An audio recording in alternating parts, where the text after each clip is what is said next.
Les motos thermiques, on connaît bien.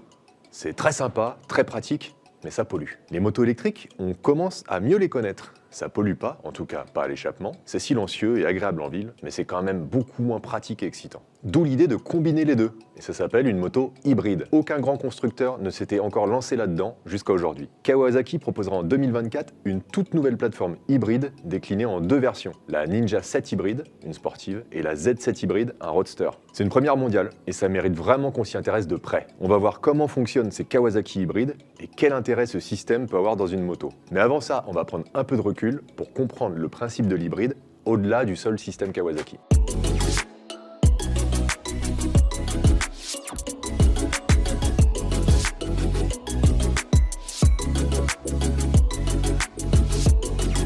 Le principe de l'hybride, c'est tout simple. Il s'agit de combiner un moteur thermique et un moteur électrique pour faire avancer un véhicule. Alors c'est simple, mais une fois qu'on a dit ça, on n'a rien dit. Parce qu'il existe une multitude de combinaisons possibles dans l'interaction entre les deux moteurs. Les solutions retenues peuvent être plus ou moins complexes et servir des objectifs très différents pour des véhicules également très différents. Par exemple, l'une des solutions les plus simples qui existent, c'est l'hybridation en série. On a pu l'apercevoir une fois sur un deux roues, avec le concept Genryu que Yamaha a présenté en 2005. Mais on la trouve surtout très souvent sur des locomotives, des bateaux, des sous-marins ou encore des engins de chantier diesel électriques. Le concept de l'hybridation en série, c'est de faire tourner les roues ou l'hélice par un moteur électrique. Exactement comme dans un véhicule électrique. Le truc, c'est que l'électricité fournie au moteur électrique ne vient pas d'une batterie ni des caténaires de voies ferrées, elle est fournie par un gros alternateur entraîné par un moteur thermique, une sorte de groupe électrogène géant. L'intérêt de ce truc, ça n'est pas forcément de consommer moins, comme c'est souvent le cas sur une voiture hybride. L'intérêt, c'est de se débarrasser de toute connexion mécanique entre le gros diesel et les roues, ou l'hélice pour le bateau. Plus besoin d'embrayage, plus besoin de boîte de vitesse ni de marche arrière, le moteur électrique prend tout ça en charge grâce à son couple énorme des 0 tours minute et sa capacité à tourner en sens inverse. Un autre exemple opposé, c'est la solution utilisée par Toyota sur ses voitures hybrides. Leur Power Split Device, ou hybridation à division de puissance, est probablement l'un des hybrides les plus complexes. Et cette fois, le seul et unique objectif, c'est de faire baisser la conso. Concrètement, le moteur thermique à essence est connecté aux roues et à un générateur électrique via un train épicycléoïdal, du même type qui existe dans une boîte de vitesse automatique d'automobile. Grâce à ce train qui fait aussi office de variateur, la puissance du moteur thermique est donc répartie en fonction de la vitesse de la voiture. Soit elle est transférée presque directement et mécaniquement aux roues, par exemple sur autoroute, soit elle est transférée presque exclusivement au générateur, par exemple au départ d'un feu rouge. Et par l'intermédiaire d'une batterie, le générateur peut alimenter à son tour un moteur électrique qui va propulser la voiture. L'intérêt, c'est donc d'utiliser au mieux le moteur thermique et le moteur électrique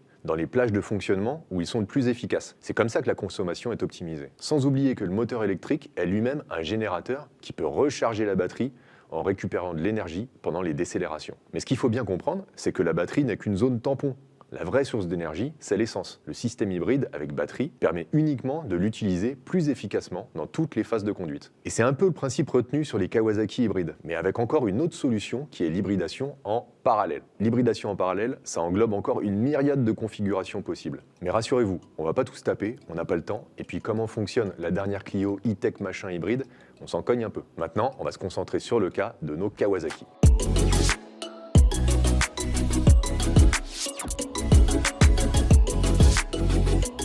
Alors pourquoi dit-on que Kawasaki utilise une hybridation en parallèle? Parce que le moteur thermique comme le moteur électrique participent tous les deux à la propulsion de la moto. Mais selon les conditions de roulage, la roue arrière peut être entraînée soit uniquement par le moteur électrique, soit uniquement par le moteur thermique, soit par les deux à la fois. Pour arriver à ça, on va regarder comment Kawasaki a connecté les deux moteurs. Et le meilleur visuel pour comprendre ça, même s'il n'est pas en super définition, c'est celui-là. On y voit les trois éléments principaux de la chaîne de traction. Le moteur thermique, le moteur électrique et l'embrayage robotisé. Robotisé, c'est un point important. De façon tout à fait classique, on constate que le vilebrequin du moteur thermique est engrainé sur la cloche d'embrayage via une démultiplication. La puissance passe ainsi du moteur thermique à l'embrayage, puis à l'arbre primaire de boîte, à l'arbre secondaire et enfin à la chaîne de transmission qui mène jusqu'à la roue arrière. Encore une fois, là, on est sur une moto standard et on connaît toute la chaîne des démultiplications entre le moteur thermique et la roue arrière. Ce qui change, c'est bien entendu la présence d'un moteur électrique. Il est placé au-dessus de la boîte de vitesse, derrière le banc de cylindre. Et ce qui est important, c'est de voir qu'il est engrainé directement sur l'arbre primaire de boîte de vitesse, avec une certaine démultiplication via une chaîne. Malheureusement, on ne la connaît pas cette démultiplication, mais on comprend quand même que le moteur électrique ne passe pas par l'embrayage. C'est ça qui permet à la Kawa de fonctionner sur un mode 100% électrique, avec le moteur thermique éteint. Il suffit que la boîte de vitesse soit engagée sur un rapport et que l'embrayage soit débrayé pour éviter que le moteur électrique perde son énergie à faire tourner le moteur thermique dans le vide. Tout cela est géré automatiquement par l'électronique, puisque la boîte de vitesse comme l'embrayage sont robotisés. Dans ce mode 100% électrique, la vitesse est limitée à 64 km/h sur le 4e rapport. Et la Kawa hybride se comporte alors comme n'importe quelle moto électrique. D'ailleurs, comme pour ce type de moto, le moteur électrique est alimenté par une batterie lithium-ion. Et lors des décélérations, le moteur électrique devient aussi générateur pour recharger partiellement la batterie. La seule différence avec une vraie moto électrique, c'est la taille de la batterie. Elle ne pèse que 13 kg, mais n'offre qu'une capacité modeste de 1,37 kWh. C'est 6 fois moins que la batterie du scooter électrique BMW CE04. Et ça limite l'autonomie de la Kawasaki à moins de 20 km en mode tout électrique. C'est pas énorme, mais bon, la Kawa n'est pas une moto électrique, c'est une hybride. Et sa batterie doit plutôt être considérée comme une zone tampon pour gérer les flux d'énergie. Un deuxième mode de conduite est proposé par Kawasaki et baptisé Sport Hybride. Cette fois, le moteur thermique est toujours allumé. Il participe en permanence à la propulsion de la moto. Il est aidé par le moteur électrique, principalement quand le moteur thermique tourne à bas régime et que l'électrique est plus efficace. Difficile d'être précis sans connaître la démultiplication entre le moteur électrique et l'arbre primaire de boîte. Mais il est probable que le moteur thermique prenne intégralement le relais dès qu'il atteint les environs de 4500 tours minute. Alors pourquoi on fait cette supposition? Parce que d'après la fiche technique officielle, le moteur électrique développe son couple maxi à 2800 tours minute. Mais aussi, et c'est plus surprenant, sa puissance maxi à 2800 tours minute. En temps normal, même sur un moteur électrique, le couple forme un plateau, puis décroît assez vite. Mais le régime augmentant, la puissance a quand même le temps de progresser pour atteindre un maximum à un régime plus élevé que celui du couple maxi. Sur l'hybride, si la puissance et le couple du moteur électrique sont atteints au même régime, comme l'annonce Kawasaki, ça signifierait que le moteur électrique arrête complètement de bosser à ce régime précis. On peut alors supposer que ce rupteur électrique artificiel, à 2800 tours minute, correspond à la limite de 64 km/h que la moto peut atteindre sur le 4e rapport en mode 100% électrique. Si cette supposition est la bonne, alors on peut recalculer une démultiplication entre le moteur électrique et l'arbre primaire, grâce au rapport de transmission et au diamètre de la roue arrière. Cette démultiplication serait de 1,35. Et dans cette hypothèse, le désengagement du moteur électrique à 2800 tours minute correspondrait à un régime du moteur thermique de 4600 tours minute. Pourtant, la Kawa hybride profite quand même de son moteur électrique à plus haut régime, afin de booster ses performances. À travers le bien nommé bouton e-boost, le moteur électrique donne tout ce qu'il a dans le ventre jusqu'à livrer 10 chevaux de plus quand le moteur thermique délivre ses 59 chevaux à 10 500 tours minute. Mais attention, l'e-boost ne dure que 5 secondes et il faut attendre 5 autres secondes pour pouvoir l'utiliser à nouveau. C'est une particularité des moteurs électriques de pouvoir fournir une puissance temporaire plus élevée que la puissance qu'ils peuvent tenir sur la longue durée. Kawasaki propose enfin un troisième mode appelé éco-hybride. Comme son nom l'indique, ce mode met l'accent sur l'économie d'énergie et il applique 3 stratégies pour ça. La première, c'est de limiter les performances du moteur thermique, afin qu'il consomme moins d'essence. Ça se fait simplement par une carte eau un peu dégonflée. La deuxième, c'est de rendre la fonction e-boost indisponible, pour préserver l'énergie électrique disponible dans la batterie. La troisième, c'est de couper le moteur thermique à chaque arrêt et de repartir de chaque feu rouge en mode 100% électrique. Le moteur thermique ne rentre en action qu'une fois atteint la vitesse de 20 km/h. On comprend encore plus la nécessité d'avoir un embrayage robotisé pour que l'entrée en action du moteur thermique ne soit pas trop brutale. On comprend aussi qu'à cause de ce mode, le moteur électrique ne peut pas servir de démarreur au moteur thermique, puisque ça générerait aussi un gros à-coup. Le moteur thermique dispose donc de son propre alterno-démarreur, directement fixé en bout de vilebrequin, sur le flanc gauche. Comme son nom l'indique, cet alterno-démarreur remplit 2 rôles. Le rôle d'un gros démarreur, capable de relancer rapidement le moteur à chaque feu vert, et le rôle d'alternateur qui génère du courant, comme sur une moto classique. Mais là, il s'agit d'un gros alternateur, puisque c'est lui qui doit recharger la batterie qui alimente le moteur électrique. Aucune prise de recharge sur le secteur n'est prévue pour ça, et la régénération par le moteur générateur lors des décélérations ne sont pas suffisantes. Cet alterno-démarreur génère donc beaucoup de chaleur, à tel point que Kawasaki a prévu une canalisation d'air pour le refroidir. En parlant de calories, le moteur électrique a droit à son propre circuit de refroidissement liquide, avec un petit radiateur dédié qui se superpose à celui du moteur thermique. Et la batterie aussi a besoin de ventilation. Une canalisation court sur tout le flanc gauche pour lui amener de l'air frais. Et l'air chaud ressort par 2 ouvertures sous la selle passager. Au final, ça donne quand même une moto très complexe. Tellement complexe qu'on en perd presque de vue les objectifs. C'est là-dessus qu'on va se pencher maintenant.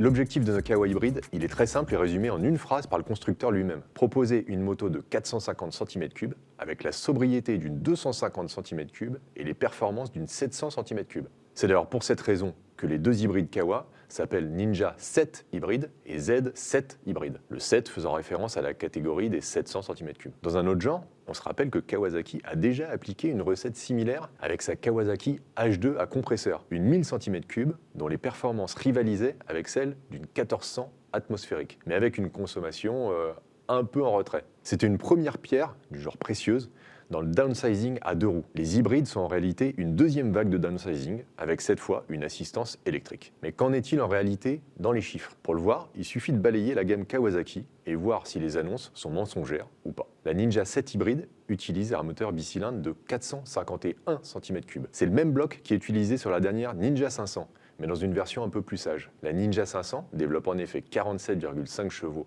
à 9000 tours minute et 4,3 mètres-kg à 6000 tours minute. C'est donc une moto naturellement prête pour les permis A2. Le bicylindre de la Ninja 7 hybride est réglé pour davantage de puissance. Il atteint 59 chevaux à 10 500 tours minute et 4,4 mètres-kg à 7500 tours minute. Plus performant, ce bicylindre est forcément plus creux et moins exploitable que la Ninja 500. Mais l'hybride compte précisément sur son hybridation et le fait que le moteur électrique vient redonner beaucoup de gras au bas régime. L'hybride apporte donc un net avantage de performance par rapport au bicylindre de même cylindrée qui lui sert de base. Mais qu'en est-il par rapport à la Ninja 650 de plus grosse cylindrée, la cible de la Ninja 7 hybride en termes de performance? La 650 développe 68 chevaux à 8000 tours minute et 6,5 mètres-kg à 6700 tours minute. Avec 200 cm3 de plus, c'est logique, elle fait mieux que le twin de la Ninja 7 hybride. Mais le débat s'équilibre quand on intègre le moteur électrique aux performances. On ne les connaît malheureusement qu'avec la fonction e-boost et sa limite de 5 secondes.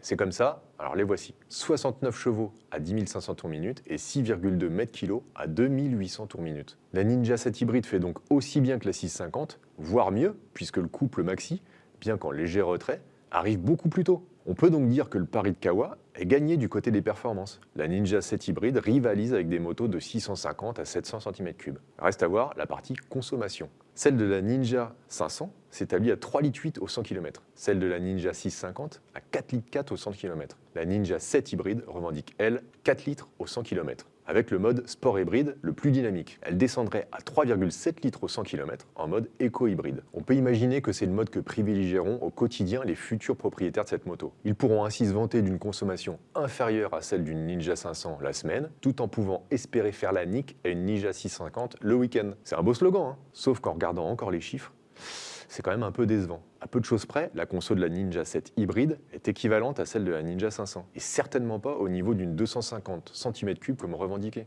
Et si on ziote chez d'autres constructeurs, comme Honda, on trouve par exemple une 750 cm3 thermique, la NC750X, qui annonce 3,5 litres au 100 km. On trouve aussi une CB500 Hornet à 3,4 litres au 100 km. Et pour ceux qui recherchent réellement une sobriété maximale, il y a toujours une humble 125 cm3 qui se contente de 2,2 litres au 100 km. Alors qu'est-ce qui cloche dans la moto hybride? Pourquoi ça fonctionne dans l'automobile depuis bientôt 25 ans? Et pourquoi aujourd'hui en 2023, la première application de la technologie sur une moto est aussi excitante que décevante? La réponse est aussi simple qu'implacable. Une moto, ça n'est pas pareil qu'une voiture.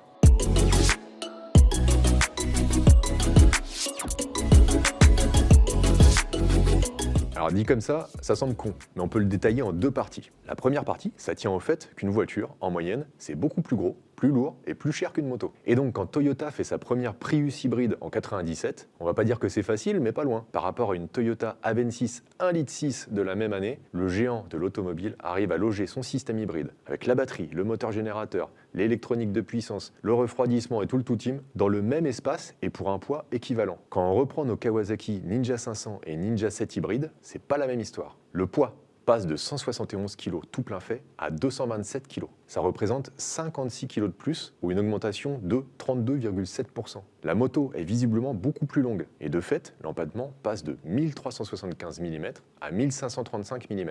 Enfin, et c'est peut-être le plus grave pour une moto à ce niveau de performance mid-size, la question du prix. La Ninja 500 devrait s'en tenir à moins de 7 500 €. La Ninja 650, elle, est vendue 8 249 €. La Ninja 7 hybride, maintenant, est annoncée entre 12 000 et 13 000 €, soit 4 000 € plus cher en moyenne qu'une sœur aussi sobre ou qu'une autre aussi performante. Ce gros écart de prix est bien entendu inévitable et totalement justifié vu la techno embarquée par la Ninja 7 hybride. Mais la vraie question est de savoir si toute cette technologie est justifiée par le résultat. Et là, on peut être un peu sceptique. La deuxième partie de l'explication, pour comprendre le succès de l'hybride en auto et nos doutes sur son utilisation en moto, c'est la question de la performance. On le perd souvent de vue quand on est au guidon d'une pompe à feu de 200 chevaux et qu'on redescend sur une petite 500 cm3. Mais cette petite 500 cm3 est déjà un véhicule surperformant par rapport à une bagnole moyenne. Avec un rapport poids-puissance d'environ 1 cheval pour 3,6 kg à tracter, la Ninja 500 survole 95% du trafic. À l'aube de l'hybride, en 97, notre Toyota Avensis Essence,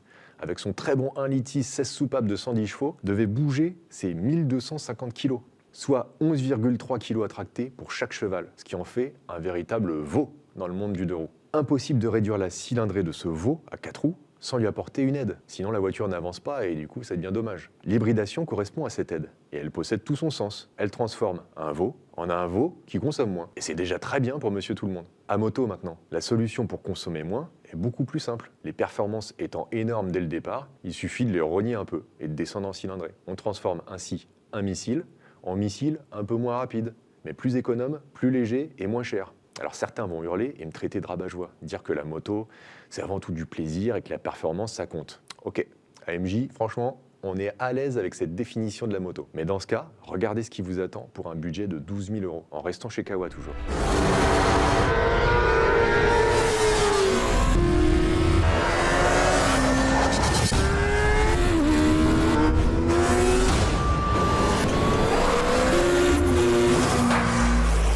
ZX6R de 636 cm3 qui délivre 124 chevaux à 13 000 tours minute. C'est tentant, non ?